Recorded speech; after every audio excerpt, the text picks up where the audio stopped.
Good morning guys. நான் தான் நம்ம காலையில் வீடியோ போட்டிருந்தோம். பார்க்காதவங்களாம் போய் பார்த்துட்டு வாங்க. மார்க்கெட் இப்படி தான் போகும் அப்படிங்கிறத முன்னாடியே கணிச்சு ஆல்ரெடி சொல்லிட்டோம்.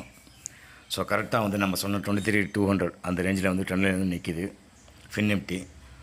ஸோ ஒருவேளை இதை ப்ரீச் பண்ணிடுச்சு அப்படின்னா, ப்ரீச் பண்ண வாய்ப்பு இருக்குது. ப்ரீச் பண்ணிடுச்சு அப்படின்னா 300 வரைக்கும் தான் ட்ராவல் இருக்கும், அதுக்கு மேலே வண்டி போகாது. ஸோ 300 போயிட்டு கம்பல்சரி ரிட்டர்ன் பேக் டு 150 அந்த ரேஞ்சு, அதாவது ட்ரெண்ட்லைனோட ரீடெஸ்ட் எடுக்க கம்பல்சரி வரும். ஸோ கால் சரி வச்சுருக்கவங்க, நேற்று நம்ம முன்னாடி கால் போட்டுருந்தோம், ஹோல்டு பண்ணியிருந்தோம். யாராவது நம்ம வீடியோ பார்த்து ஹோல்டு பண்ணியிருந்தீங்க அப்படின்னா இன்றைக்கி வந்து ஜாக் பாட்டாக இருக்கும். எனிஹவ், எல்லா நாளும் ஈஸியாக பண்ண முடியும் கைஸ். ப்ராப்பராக மட்டும் அனலைஸ் பண்ணி ப்ராப்பராக அதுக்கேற்ற மாதிரி, அதாவது ஃப்ரீ மைண்ட் செட்டோட போங்க. நீங்கள் ஒரு மைண்ட் செட்டை வச்சுக்கிட்டு அதுக்கேற்ற மாதிரி மார்க்கெட்டை மூவ் பண்ணிங்க அப்படின்னா கண்டிப்பாக லாஸ் தான் ஆவீங்க. ஸோ மார்க்கெட் எந்த பக்கம் போகுதுங்கிறத, அதோட ப்ரீவியஸாக என்ன